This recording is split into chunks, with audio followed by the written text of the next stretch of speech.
জয় শ্রীকৃষ্ণ। রাধে রাধে। আশা করব ভক্তরা, মাতাজিরা, আপনারা সবাই ভগবান শ্রীকৃষ্ণ এবং শ্রীমতী রাধারানীর কৃপায় সবাই ভালো আছেন। আপনারা যাতে সংসারে পরিবার, বন্ধুবান্ধব, আত্মীয় স্বজন সবাইকে নিয়ে সবসময় ভালো থাকতে পারেন, সেটাই আমি ভগবান শ্রীকৃষ্ণ এবং শ্রীমতী রাধারানীর চরণে সবসময় প্রার্থনা করি। আজ সনাতন ধর্মের প্রচারক কৃষ্ণের দাস সুজিত নাহা ইউটিউব চ্যানেল কৃষ্ণ কথা সুজিত নাহা থেকে আপনাদের সামনে উপস্থিত হয়েছি রবিবারের গীতামৃত, ভগবান শ্রীকৃষ্ণের মুখশ্রিত বাণী। আমি যে প্রত্যেক রবিবার ভোরবেলায় নিয়ে আসি, সেটা আপনারা অবশ্যই নিষ্ঠার সাথে আজ শ্রবণ করুন। ভক্তরা, মাতাজিরা, হরে কৃষ্ণ। অজ্ঞানাদিমঞ্জস্য গণঞ্জশলাকাম চক্স্মরুন্নতিরঞ্জন তস্मै শ্রী গুরুবে নমো নমঃ। হে কৃষ্ণ করুণা সিন্ধু দীনবন্ধু জগৎপতে গোপেশ গোপিকাকান্ত রাধাকান্ত নমস্তে। তপ্ত কাঞ্চন গৌরাঙ্গী রাধে বৃন্দাবনেশ্বরী বিশ্বমনুষ্যতি দেবী প্রণমামি হরিপ্রিয়ে। বঞ্চা কল্পতরুবাচ কৃপা সিন্ধুভ্যশ্চ পতিতানাং পাবনভ বৈষ্ণভাভ্যো নমো নমঃ। নমো বদনে কৃষ্ণপদায় শ্রীকৃষ্ণ শ্রীচৈতন্যায় শ্রী গোবিন্দায় নমো নমঃ। ওং বিন্দায় তুলসী দেবাই প্রিয়ায় কেশবাস চ কৃষ্ণ ভক্তি পদে দেবী সত্যবত্তায় নমো নমঃ। পিতা স্বর্গ পিতা ধর্ম পিতা হি পরমং তপ পিতরি বিধিমা পণ্যে পিয়ন্তে সবদেবতায় পিতৃচরণ ভো নমো নমঃ। মাতা জননী ধরিত্রী দাত্রী দয়াসতী দেবী গুরুমণি শ্রেষ্ঠা নির্দোষা চক্ষুষা সুকন্যা সর্ব দুঃখ হারা মাতৃ চরণ ভো নমো নমঃ। হে কৃষ্ণ করুণা সিন্ধু দীনবন্ধু জগৎপতে গোপেশ গোপিকা কান্ত রাধা কান্ত নমস্তে। জয় শ্রীকৃষ্ণ শ্রী চৈতন্য প্রভু নিত্যানন্দ শ্রী অদ্বৈত গদাধর শিবসদি গৌর ভক্তবৃন্দ। হরে কৃষ্ণ কৃষ্ণ কৃষ্ণ হরে হরে, হরে রাম রাম রাম হরে হরে। গুরু ব্রহ্মা গুরু বিষ্ণু গুরু মহেশ্বর গুরু সাক্ষাৎ পরম ব্রহ্ম তস্मै শ্রী গুরুবে নমো নমঃ। ওং নমো ভগবতে বাসুদেবায়। ওং নমো ভগবতে বাসুদেবায়। ওং নমো ভগবতে বাসুদেবায়। হরে কৃষ্ণ। রবিবারের গীতামৃত বাণী। ভক্তরা, মাতাজিরা, শ্রবণ করুন। প্রথম অধ্যায় বিষাদ যোগ, শ্লোক 32 থেকে 35, শ্রীমদ্ ভগবদ গীতা যথাযথ। কিং নো রজ্জন গোবিন্দ কিং ভোগৈ জীবেতর বা যেষামর্থে কঙ্কিতং নো রাজ্যং ভোগা সুখানি চ তৈমেহ বিস্থিতা যুদ্ধে প্রাণাংস্তত্তা ধনানি চ আচার্যা পিতরং পুত্রস্তৈব চ পিতামহা মাতুলা শ্বশুরালা পুত্রাশল্যা সন্দিতস্ততা এতান্ন হন্তমিচ্ছন্নামি গহতোপি মধুসূদন। হরি বল, হরি বল। অনুবাদ।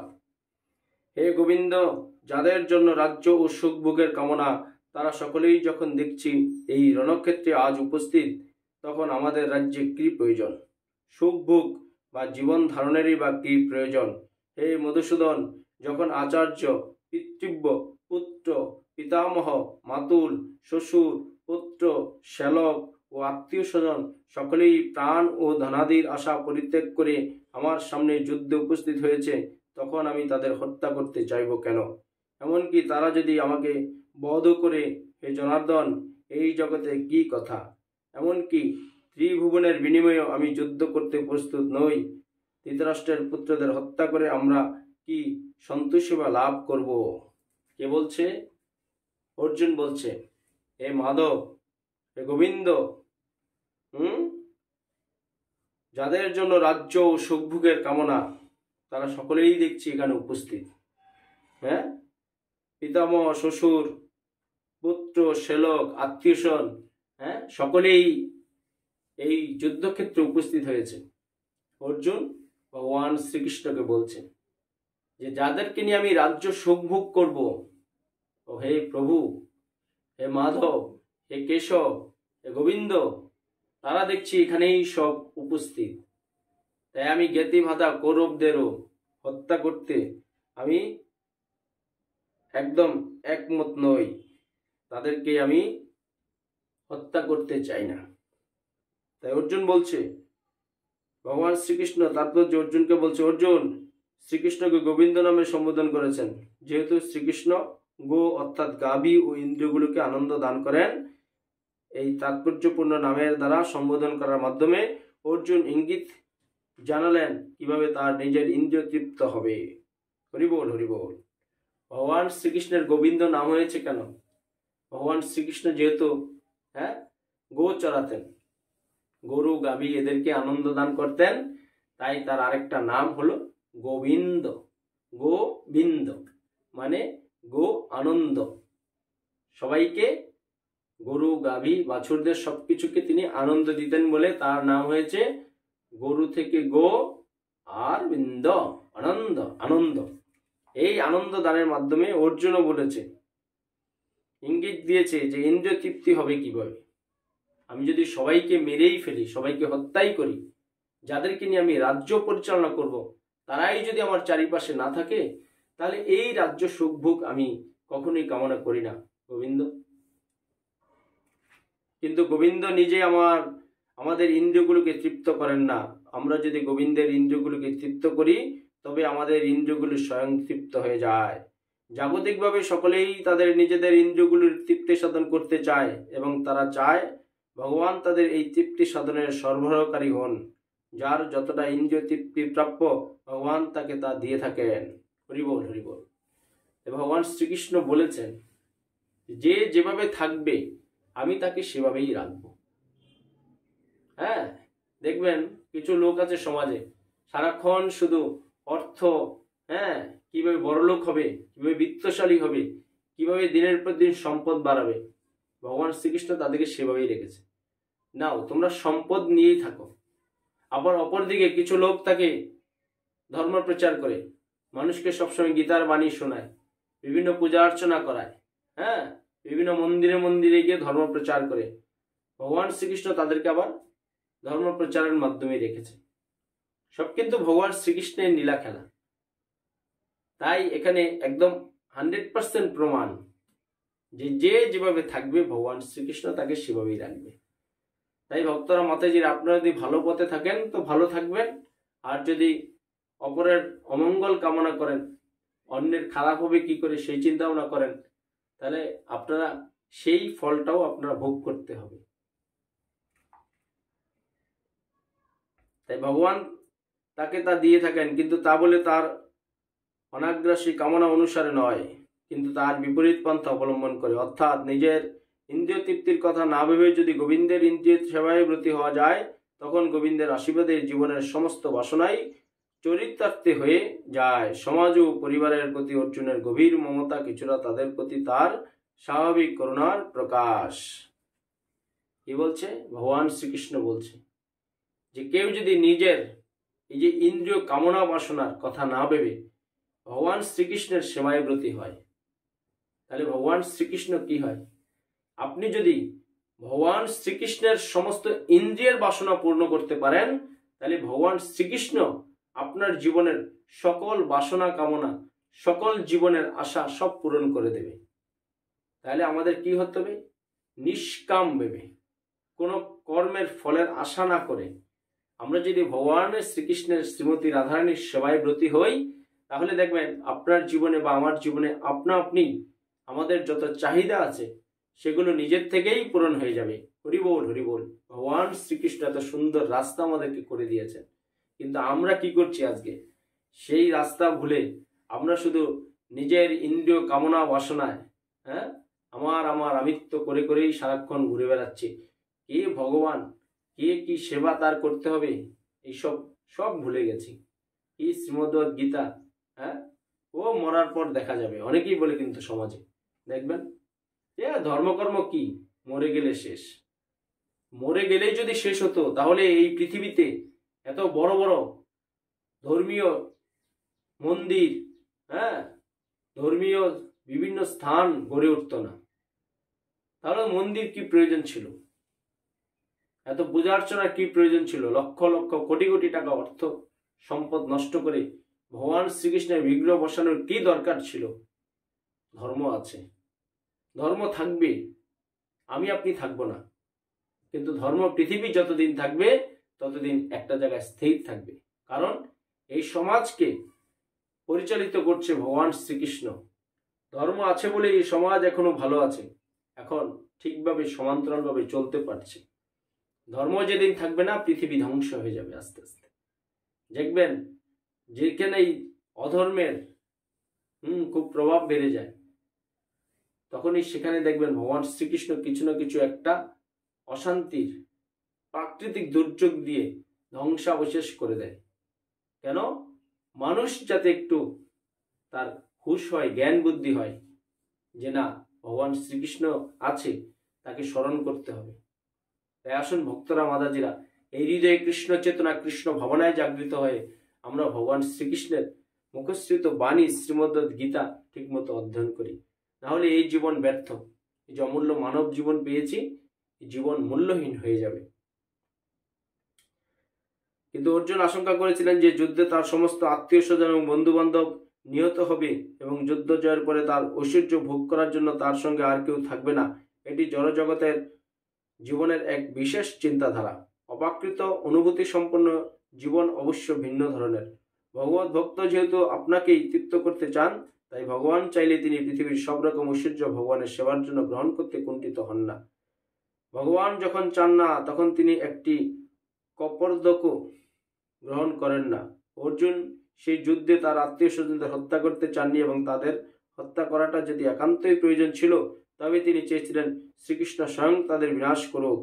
তখন অবশ্য তিনি জানতেন না যে যুদ্ধক্ষেত্রে আসার পূর্বেই ভগবান শ্রীকৃষ্ণের ইচ্ছায় তারা সকলেই হত হয়েছিল, এবং শ্রীকৃষ্ণের সেই ইচ্ছাকে রূপ দেওয়ার জন্য তিনি ছিলেন একটি উপলক্ষ মাত্র। হরিবোল হরিবোল।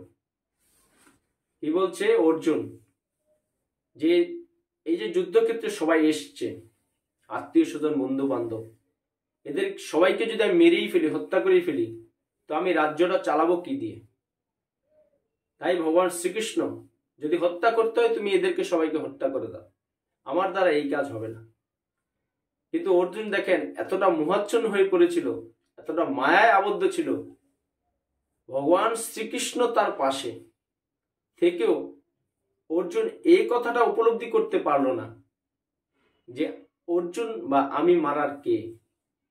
হ্যাঁ, যুদ্ধক্ষেত্রে আসার আগেই ভগবান শ্রীকৃষ্ণ সবাইকে এমনি আগেই মেরে ফেলেছে। এটা শুধু অর্জুনকে দিয়ে ধর্ম সংস্থাপন করার জন্য এই যুদ্ধটা করাচ্ছে, একটা উপলক্ষ মাত্র।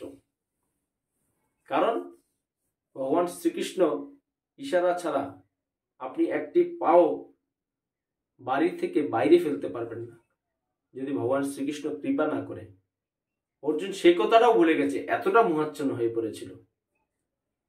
হ্যাঁ, অর্জুনকে দিয়ে শুধু উপলক্ষ মাত্র যে যুদ্ধটা করাতে হবে। এটা হলো এই সমাজে আজকে কলিযুগে বা সব যুগেই মানুষকে ধর্ম সংস্থাপনের জন্য একটা যে আসল শিক্ষা, সেই শিক্ষাটা দেওয়ার জন্য অর্জুনকে তার প্রিয় সখা বানিয়ে অর্জুনের দ্বারা এই কাজটা সম্পাদন করেছে, একটা উপলক্ষ মাত্র।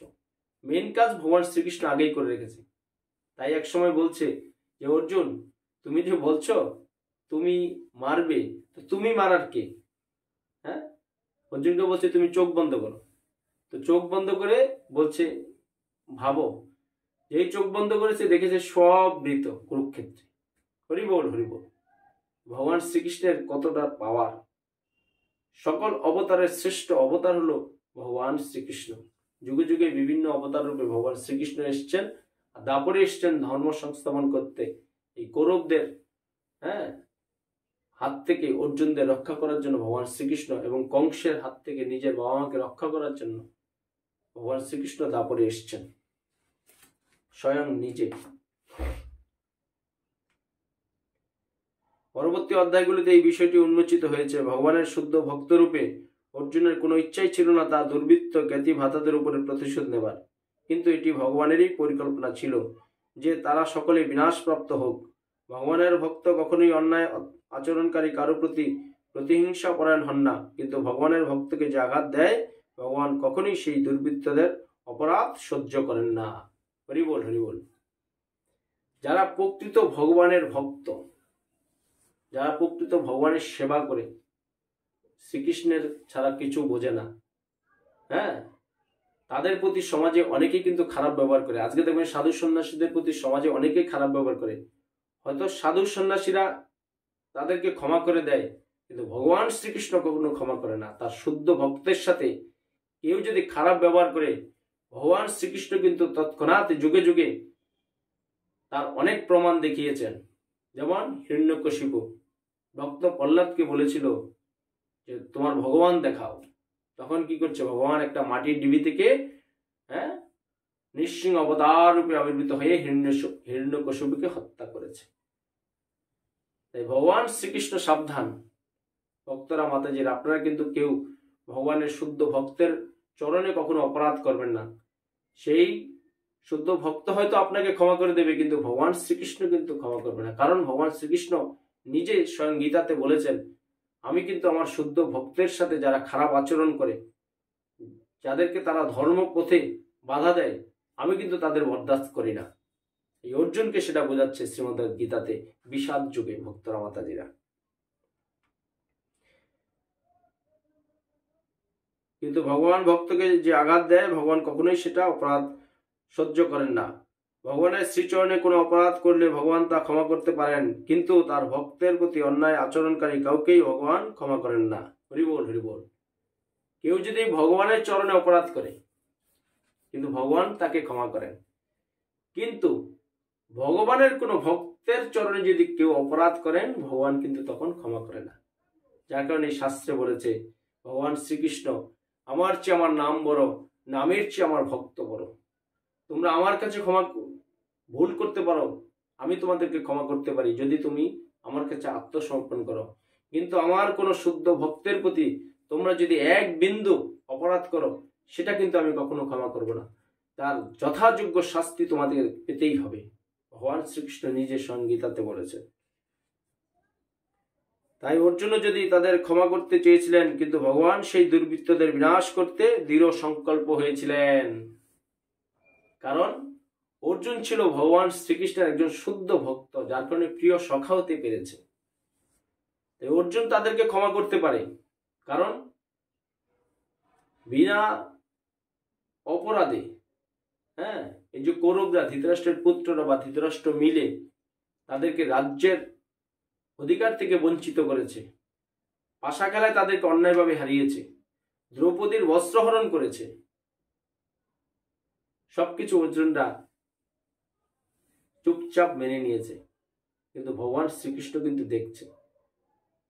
তাই অর্জুনকে এটাই বলেছে যে তুমি সবকিছু মেনে নিতে পারো, কিন্তু তোমার সাথে যারা খারাপ করেছে, কারণ তুমি আমার শুদ্ধ ভক্ত, তোমরা ধর্মপক্ষে ছিলে, যারা ধর্মের পক্ষে আছে, যারা আমার শুদ্ধ ভক্ত, তাদের চরণে যদি কেউ অপরাধ করে তুমি ক্ষমা করতে পারো, কিন্তু আমি কখনো ক্ষমা করব না।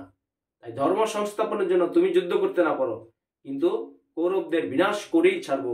ভগবান শ্রীকৃষ্ণ এটা অর্জুনকে নিজে বলছে শ্রীমদ্ গীতাতে। হরিবোল হরিবোল। তাই সাধু সাবধান, আমরা কেউ জেনে শুনে শুদ্ধ ভক্ত বা যারা শ্রীমদ্ গীতা পাঠ করে বা যারা ধর্ম প্রচার করে, তাদের সাথে আমরা জেনে কখনো খারাপ অন্যায় ব্যবহার করবেন না। তারা হয়তো আপনাকে ক্ষমা করে দেবে, কিন্তু ভগবান শ্রীকৃষ্ণ কিন্তু আপনাকে ক্ষমা করবে না। তাই সাবধান, আমরা জেনে শুনে যাতে কোনো শুদ্ধ ভক্তের চরণে আমরা কখনো অপরাধ না করি, ভক্তরা মাতাজিরা। তাই এই ছিল আজ সনাতন ধর্মের প্রচারক কৃষ্ণের দাস সুজিত নাথ রবিবারের গীতা অমৃত ভগবান শ্রীকৃষ্ণের মুখশ্রিত বাণী।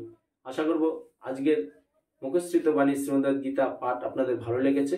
ভালো লাগলে আপনারা আমাদের এই ভিডিওটা আজকে আপনার পরিচিত বন্ধু বান্ধব সবার মধ্যে একটু শেয়ার করবেন। শেয়ার করলে কি হবে, তারাও গীতার আলোকে এই হৃদয়ে কৃষ্ণ চেতনা, কৃষ্ণ ভাবনায় জাগ্রত হয়ে শ্রীমদ্ গীতা পাঠ করতে পারবে, অধ্যয়ন করতে পারবে। আপনারা সবসময় ভালো থাকুন, চোখ রাখুন আমাদের কৃষ্ণ কথা সুজিত নাথ চ্যানেলে। ভগবান শ্রীকৃষ্ণ এবং শ্রীমতী রাধারানীর কৃপায় আপনারা লাভ করুন, সেটাই আমি সবসময় চাই। আর পরিশেষে বলুন, জয় শ্রীকৃষ্ণ, রাধে রাধে। জয় শ্রীকৃষ্ণ, রাধে রাধে। কৃষ্ণ কথা সুজিত নাথ চ্যানেল সাবস্ক্রাইব করুন, আমার সাথে শ্রীকৃষ্ণ ও রাধারানীর কৃপা লাভ করুন। এই অমূল্য মানব জীবনে কৃষ্ণ চেতনা, কৃষ্ণ ভাবনায় জাগ্রত করে ভগবান শ্রীকৃষ্ণ ও শ্রীমতী রাধারানীর সেবার মাধ্যমে যাতে মৃত্যুর পরে অপাকৃত জগতিকে আপনারা ভগবান শ্রীকৃষ্ণ এবং শ্রীমতী রাধারানীর কৃপা লাভ করতে পারেন, সেই রাস্তাটা আস্তে আস্তে প্রশস্ত করুন এবং পরিশেষে বলুন, জয় শ্রীকৃষ্ণ, রাধে রাধে।